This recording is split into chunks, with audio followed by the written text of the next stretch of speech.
오늘 함께 은혜 나누실 말씀은 빌립보서 1장 10절부터 18절까지 말씀입니다. 우리 다 같이 한 목소리로 합독하겠습니다.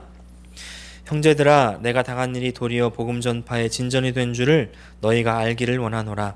이러므로 나의 매임이 그리스도 안에서 모든 시위대 안과 그 밖에 모든 사람에게 나타났으니 형제 중 다수가 나의 매임으로 말미암아 주 안에서 신뢰함으로 겁없이 하나님 말씀을 더욱 담대히 전하게 되었느니라. 어떤 이들은 투교와 분쟁으로, 어떤 이들은 착한 뜻으로 그리스도를 전파하나니, 이들은 내가 복음을 변증하기 위하여 세우심을 받은 줄 알고 사랑으로 하나, 그들은 나의 매임에 괴로움을 더하게 할 줄로 생각하여 순수하지 못하게 다툼으로 그리스도를 전파하느니라. 그러면 무엇이냐?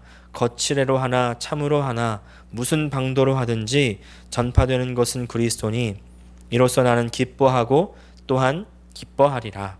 아멘. 오늘 빌립보서 1장 12절부터 18절까지 말씀을 중심으로 그리스도 유전자의 특징이라는 제목으로 함께 은혜를 나누기 원합니다. 지난주에 한 뉴스를 보게 됐습니다. 44년 만에 모녀가 재회하게 된 뉴스였습니다. 윤상혜 씨는 1976년 3살의 나이로 외할머니 손을 잡고 남대문 시장으로 갔다가 실종이 되어버립니다. 실종된 이후에 미아가 되어서 결국에는 한 복지재단을 통해서 미국으로 입양되어 갔습니다. 윤상혜 씨는 자신이 버림받을 줄 알고 그렇게 지냈다고 합니다. 하지만 한국의 가족들은 계속해서 이 막내딸을 찾기 위한 노력을 계속 기울였습니다. 아이가 사라진 그 시장에서 가게를 열고 10년 동안 장사를 하면서 잃어버린 딸을 찾아다녔다는 것입니다. 온 동네를 다니면서 전단지를 붙이고 나누어주고 했지만 찾을 수가 없었습니다. 그러다가 이제 2016년부터 유전자 채취 방식이 도입되었던 것입니다. 실종자를 찾는 그런 방법으로서 이제 그런 소식을 듣고서 실종된 딸을 찾으려고 이제 유전자 검사를 해봤지만 이미 미국에 살고 있었던 이 윤상혜 씨는 유전자를 채취할 방법이 없었던 것이죠. 그렇게 시간이 흐르다가 올해부터 이제 유전자 검사 키트 장비를 영사관으로 보내서 해외로 입양된 사람들 중에서 원하는 사람들에게 이제 이 검사를 할 수 있게끔 된 것입니다. 그리고 이번 10월 달에 이번 유전자 검사를 통해서 윤상혜 씨는 가족을 찾게 되었습니다. 이제 이 윤상혜 씨를 시작으로 얼마나 더 많은 사람들이 잃어버린 가족을 찾게 될까요? 기대가 되는데요. 이렇게 44년 만에 가족을 찾게 된 이 윤상혜 씨와 그 가족들 얼마나 기뻤을까요? 여태까지 그 자신이 버려준 줄로만 알았던 이분이요, 사실 그런 것이 아니었다는 것을 알게 될 때 얼마나 큰 마음의 짐을 벗어버렸겠습니까? 보는 저조차도 정말 행복해진 그런 뉴스였습니다. 저는 이번 이 가족 상봉을 보면서 예전 어릴 때 봤던 이산가족 그 상봉 프로그램이 생각이 났습니다.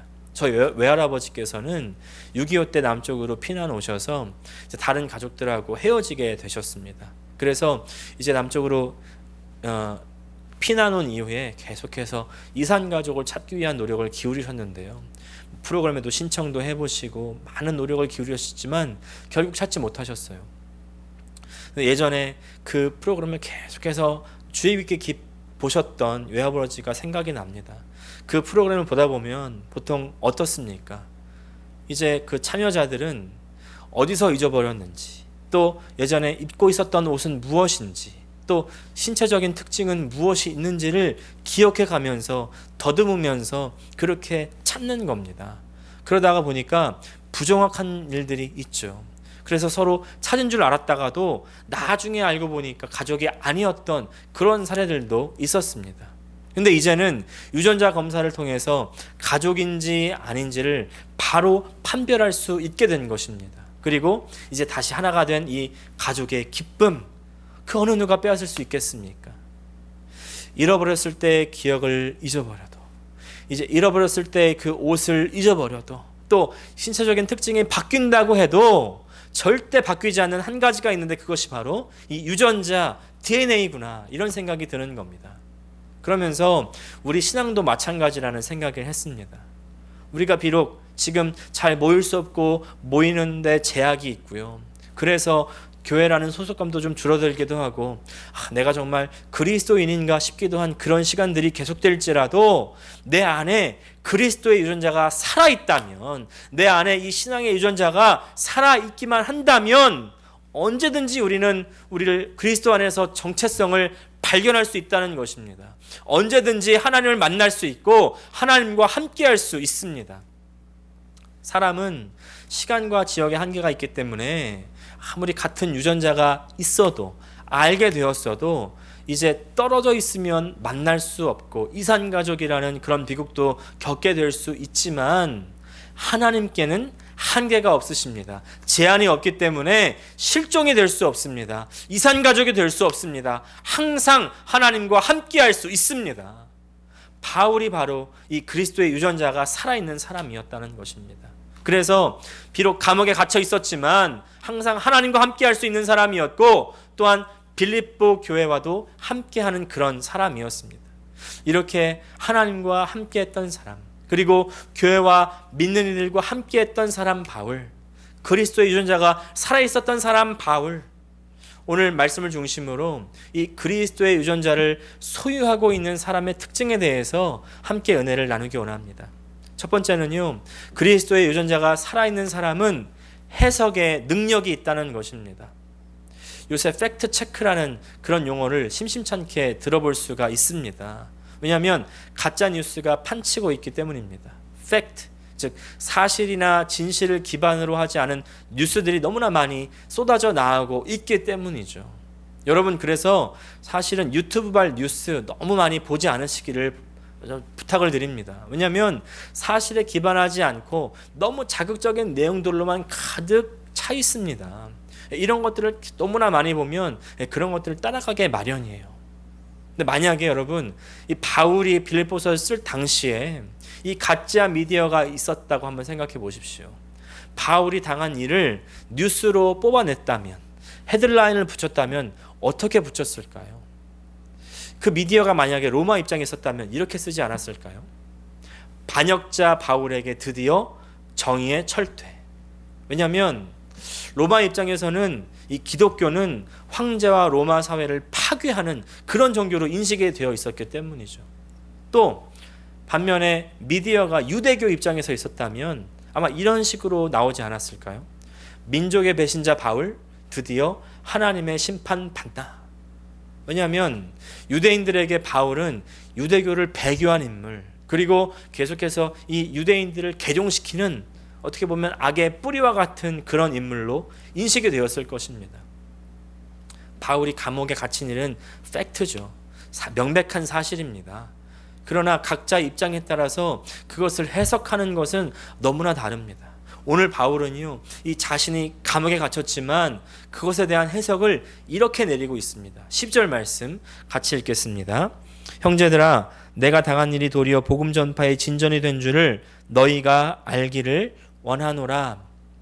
바울이 직접 쓴 자신의 헤드라인인 것이죠. 나의 감옥행으로 오히려 복음 진전돼. 바울은요, 나의 당한 일, 바로 이 감옥에 갇힌 사건들을 새롭게 해석하는 것입니다. 이 사건을 통해서 나와 하나님과의 관계가 어떤 변화가 있는지, 내 신앙생활은 어떻게 바뀌었는지를 계속 묵상하고 살펴보는 것입니다. 사실 바울은 이 로마의 감옥에 갇힌 사건뿐만 아니라 자신이 예수를 만나고 난 이후에 겪는 그 모든 일들 가운데서 하나님의 움직이심을 더 생각하고 하나님과 관계 속으로 더 깊이 들어갑니다. 가장 대표적인 것이 바로 다메섹 사건입니다. 다메섹으로 가던 도중에 하늘에서 예수를 만난 사건. 어떤 사람에게는 이것이 그냥 하늘에서 어떤 큰 소리가 난 사건에 불과했는데, 바울에게는 이것이 바울 전체 인생의 방향을 바꿔버리는 가장 중요한 일이 되어버린 것이죠. 그리고 그냥 예수를 만난 사건으로 그치는 것이 아니라 예수를 이제 알기로는 스스로를 하나님의 아들이라고 불러서 신선 모독죄 때문에 이제 죄값으로 죽은 사람인 줄 알았는데, 지금 보니까 아이고, 하늘 위에 보좌에 앉아 계시네. 아, 예수는 하나님이셨구나. 또 나는 예수를 핍박한 적이 없고 예수 믿는 사람들을 핍박했는데 왜 예수는 나를 핍박했다고 이야기했을까? 결국 예수를 믿는 사람들, 교회와 예수님은 하나셨구나. 바울은 어디를 가든지 자신이 당한 일을 그냥 넘기지 않고 반드시 하나님 앞에서 되돌아보고 묵상해보고 반추해보고 깊이 생각하는 것입니다. 그리고 하나님 앞에서 그 일들을 다시 새롭게 해석해냅니다. 바울처럼 이제 복음을 전하다가 핍박을 당하고 순교를 당한 사람들이 많이 있었습니다. 하지만 바울과 같이 자신의 고민을 적극적으로 그리고 아주 깊이 있게 전하고 또 남긴 사람 드문 것이죠. 바울은 끊임없이 고민하고 또 남겼기 때문에 오늘날까지도 이 많은 사람들이 바울의 편지를 보고서 읽고서 하나님을 만나게 되고 신학이 성장하게 되고 우리 신앙생활의 가이드를 받게 됩니다. 우리도 많은 일들을 당하죠. 그러나 그 당한 일들을 아무런 생각 없이 넘긴다면 그 일은 우리에게 아무런 유익이 되지 않습니다. 일을 당하면 반드시 그 일을 붙들고 씨름할 수 있으셔야 됩니다. 나의 당한 일을 가지고 깊이 생각하셔야 됩니다. 우리가 지금 당하고 있는 그 일들이 도대체 왜 나에게 찾아왔는지, 이 일들 속에서 나는 무엇을 배우고 앞으로 어떤 방향성을 가지고 나아갈 것인지를 생각하셔야 됩니다. 버지니아 김재희 목사님이 몇 달 전에 이렇게 저에게 물으신 적이 있습니다. 김 목사, 이 팬데믹 통해서 뭘 배웠어? 뭘 느꼈어? 이러시면서 저에게는 이대로는 우리 교회가 안 된다고, 교회 사역의 새로운 방향성을 생각해야 한다고 그렇게 말씀하시는 거예요. 모든 교회들이 그렇지만 우리 교회도 정말 어려움 가운데 버텨내고 있는데요. 이 팬데믹에 정말 점점 사람들이 모이지 않고 또 모일 수도 없게 됐죠. 이거 어떡하지? 그러면서 아무 일도 안 하면 아무 일도 안 일어나는 겁니다. 그런 가운데 이제 우리 교회는 재직들께서 잘 결정해 주셔서 방송 설교를 시작하게 되면서 오히려 더 많은 분들에게 복음이 전달되게 된 것입니다. 그래서 처음 방송 설교 시작할 때 정말 많은 분들에게 전화가 왔습니다. 너무 힘이 되고 너무 은혜가 되었다고, 너무 잘 들었다고, 이런저런 사정으로 교회를 쉬고 있고 또 못 나가고 있는데 너무 감사하다고 그러면서 정말 아직도 그런 전화들이 계속 오고 있는데요. 어떤 분은 너무 은혜 받았다고 그러면서 헌금도 보내신 분들이 계세요. 엄청난 액수의 그런 헌금들을 보내셔서 저도 얼마나 놀랐는지 모릅니다. 코로나로 교회 문이 다 닫힌 줄 알았는데 오히려 복음의 문이 더 활짝 열려진 것입니다. 우리 삶에도 이런 일들이 있지 않습니까? 너무나 많이 있죠. 우리는 먼저 우리에게 일어난 일들을 잘 살피셔야 됩니다. 그냥 넘어가지 마시고 꼭 붙들고 곱씹으셔야 됩니다. 그러면 그 일들을 새롭게 보게 되는 그런 문이 열리게 됩니다. 새롭게 해석할 수가 있습니다. 근데 이때 방향성이 중요합니다. A.W. 토저 목사님이 쓰신 나는 진짜인가 가짜인가 라는 책에 이런 얘기가 나옵니다. 어떤 세 사람, 시인과 식물학자와 목재업자, 이 세 사람이 숲속 길을 걸어가고 있었습니다. 이 사람들을 둘러싼 숲이라는 환경은 똑같았지만 그들 모두가 동일한 것을 보는 것은 아니었고 동일한 생각을 하는 것은 더더욱 아니었습니다. 시인은 이 우람한 나무 잎 사이로 비치는 햇빛을 보면서 인생의 빛에 대해서 생각했습니다. 또 식물학자는 나무 껍질과 또 거기에 붙어있는 이끼들을 보면서 이제 식물의 생태계를 생각했습니다. 그리고 목재업자는 우람한 나무를 보면서 큰 집에 사용할 수 있는 그런 기둥을 생각했다는 것입니다. 내가 가장 신경 쓰고 내가 가장 관심 있는 그런 분야로 생각하기 마련입니다. 다 나름대로의 상황과 배경을 기반한 그런 방향성이 있다는 것이죠. 똑같은 일을 당해도 어떤 사람은 재수가 없다 이렇게 생각하는 사람이 있는가 하면은 또 어떤 사람은 하나님의 계획이 있다고 그렇게 말씀합니다. 재수가 없다는 사람에게는요 그 일이 아무런 배움과 도움이 되지 못합니다. 그러나 하나님의 계획이 있다고 인내하는 사람에게는요 그 당한 일은 하나님의 기적의 역사를 체험하는 초석이 되는 것입니다. 무슨 차이입니까? 바로 방향성의 차이죠. 그래서 그리스도 유전자가 있는 사람, 두 번째, 그의 방향성이 항상 그리스도를 향해 있고 그리스도 안에 있습니다. 13절입니다. 13절은 세 번역으로 보면 조금 더 이해하기가 용이합니다. 세 번역으로 함께 읽겠습니다. 내가 그리스도 안에서 감옥에 갇혔다는 사실이 온 친위대와 그 밖의 모든 사람에게 알려졌습니다. 바울은 자신의 감옥에 갇혔지만 그러나 그의 인생은 그리스도 안에 있다는 그의 인식이 너무나 확고한 겁니다. 이 세상은 아무리 자신을 얽어매고 또 자신의 자유를 빼앗고 더 이상 일을 하지 못하게 만든 것 같지만 그러나 이미 세상이 그를 잡기 전에 그는 이미 누구에게 잡혔습니까? 그리스도에게 잡힌 바가 되었다는 것이죠. 그리스도의 종이 되었다는 것입니다. 그리스도의 소속이 되었습니다. 그리스도 안에 있습니다. 그리스도 안에 있다. 이 인식이 너무나 중요합니다. 사랑하는 여러분, 여러분 어디에 계십니까? 누구 안에 있습니까? 코로나 바이러스에 갇혀 계십니까? 그리스도 안에 계십니까? 여러분 반드시 그리스도 안에서 발견되는 저와 여러분 되시기를 축복합니다. 우리가 이 세상이라는 개념을 생각할 때 하나님과의 반대되는 개념으로 사용할 때가 많이 있죠. 사실 그러나 이 세상도요 이미 하나님의 손길 안에 있고 하나님의 다스림 속에 있다는 것을 아십니까? 그래서 이 세상의 모든 것도 다 하나님의 손길이 안 미치는 것이 없고요. 결국 모든 것은 하나님의 계획과 뜻 속에서 이루어질 것입니다. 그리고 이 세상은 하나님의 계획 속에서 완전히 끝이 나고 사라지고 하나님의 나라가 그 새하늘과 새 땅이 그 위에 임할 것입니다. 믿으십니까? 베드로후서 3장 12절 13절 세 번역으로 같이 읽겠습니다. 그날에 하늘은 불타서 없어지고 원소들은 타서 녹아버릴 것입니다. 그러나 우리는 주님의 약속을 따라 정의가 깃들여 있는 새 하늘과 새 땅을 기다리고 있습니다. 하나님 안에 있는 사람들은 새 하늘과 새 땅을 기다립니다. 소망이 있습니다. 그러나 하나님께 속하지 않으면, 그리스도 안에 거하지 않으면 결국 이 세상과 함께 그 운명을 함께 따라갈 것입니다. 여러분, 우리는 기억하셔야 됩니다. 나의 안에 거하라. 나의 안에 거하라. 예수님께서 말씀하시죠. 그리스도 안에 있으면 하나님의 뜻대로 하나님께서 환난에서도 건져주시고요, 하나님께서 예비하신 곳으로 그 하나님의 나라로 인도해 주십니다.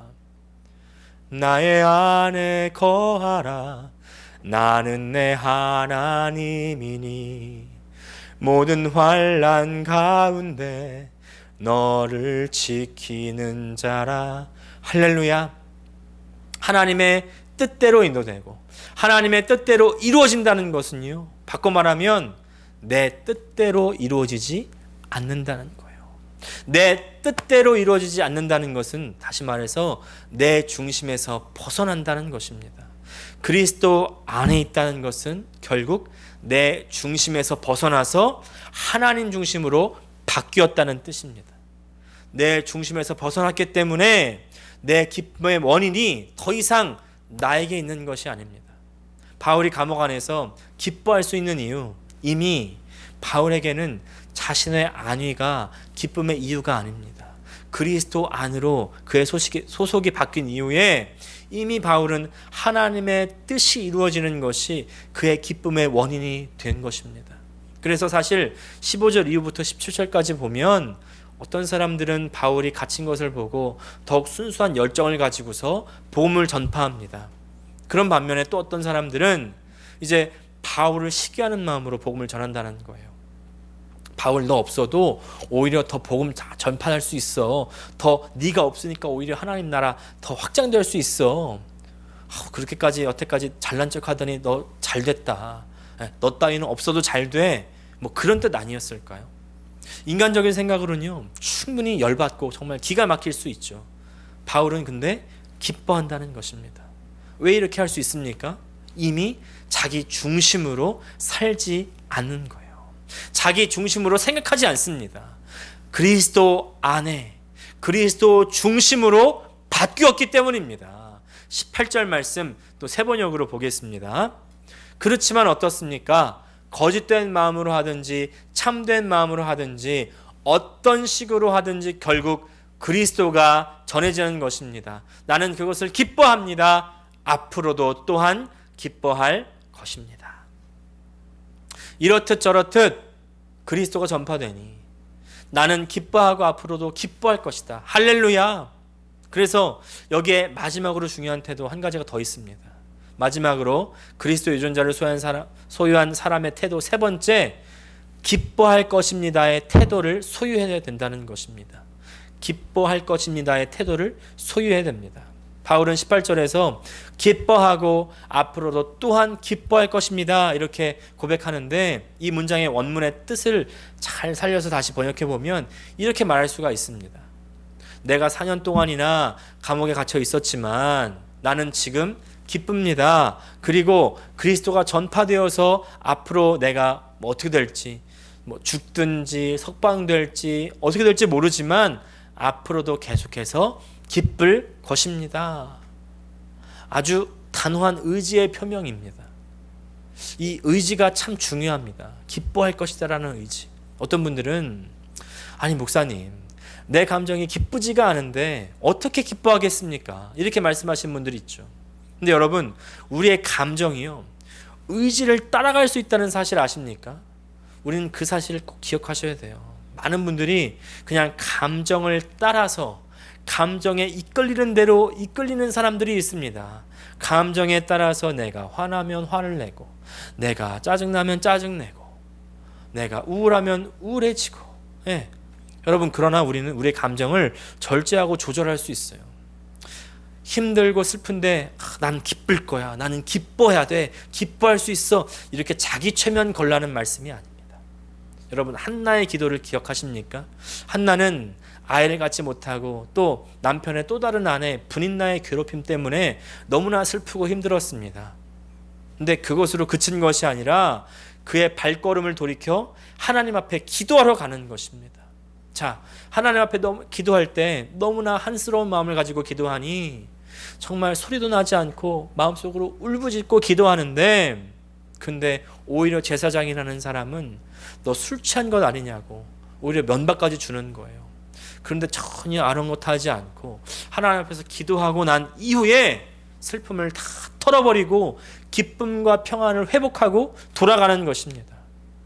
하나님께서 자신의 기도를 받으신 줄 믿어지니까 모든 걱정과 슬픔을 내려놓을 수 있었던 것이죠. 바울도 기뻐할 것이다 라는 선포 뒤에는요, 바로 이 빌립보 교회 기도가 있습니다. 네, 감정적으로는 힘들고 어려울 때가 있습니다. 많이 있죠. 그러나 이것을 그 감정들을 하나님께 쏟아놓고 하나님께 맡기고 하나님께서 하나님의 뜻대로 이루어 주시리라는 그런 믿음이 생기니까 이제 우리는요, 그 우울하고 슬픈 감정들을 버리고 하나님께서 주시는 그 기쁨으로 채워 넣을 수가 있는 것입니다. 여러분, 감정에 속지 마십시오. 감정에 휘둘리지 마십시오. 감정도요, 하나님 안에서, 그리스도 안에서 정제될 수 있습니다. 바꿀 수 있습니다. 오늘 기뻐하리라, 기뻐할 것입니다. 이 바울의 태도를 배우는 저 여러분 되시기를 축복합니다. 오늘 말씀 마무리합니다. 며칠 전에 아는 목사님과 함께 전화통화하면서 이런 이야기를 했습니다. 그 목사님이 이러시는 거예요. 현수 목사, 이 코로나 도대체 언제 끝날까? 빨리 끝나야 될 텐데 너무 답답하다. 근데 그러시길래, 목사님, 코로나 안 끝날 거예요. 목사님, with 코로나라는 말 들어보셨어요? 코로나와 함께 한다는 거죠. 코로나 아마 계속 우리 곁에 있을 겁니다. 감기처럼 될 거예요. 그러니까 현수 목사 왜 그래? 그러지 마. 그래서 제가 그렇게 말씀드렸어요. 아나의 목사님, 사실을요, 정확하게 보셔야 됩니다. 그리고 판단하셔야죠. 하지만 그 이유가 중요하지 않겠습니까? 코로나가 계속될 때를 대비해서 우리가 준비하고 잘 헤쳐나가야죠 라고 말씀드렸습니다. 여러분, 그냥 막연한 기대를 가지고 희망을 갖지 마십시오. 이 세상은 여러분 멸망의 길로 가고 있어요. 우리의 기대는요, 이 세상에 있는 것이 아닙니다. 오직 하나님 한 분뿐이라는 것을 정확하게 하시기를 바랍니다. 오직 하나님의 뜻이 이루어지는 거예요. 하나님 뜻만 이루어지는 것입니다. 마지막 날에 온 세상이 그것을 보게 될 것이고 알게 될 것입니다. 하지만 우리가 그날에 가서 알면 늦습니다. 지금 나의 소속을 그리스도 안으로 바꾸십시오. 하나님 중심으로 바꾸십시오. 믿음의 눈을 가지고 모든 것을 바라보시고 그 안에 하나님의 손길을 바라보면서 진정 기쁨을 잃지 않는 저 여러분 되시기를 축복합니다. 기도하겠습니다. 하나님 우리 아버지, 은혜와 사랑을 감사합니다. 오늘 그 하나님의 소속된 사람이 어떻게 살아가는지를 우리에게 말씀해 주신 하나님, 우리 이 육신의 눈만 가지고 살지 않게 하여 주시고 믿음의 눈을 떠서 믿음으로 하나님께서 이 세상 가운데 움직이시는 하나님의 손길을 발견할 수 있게 하여 주시옵소서.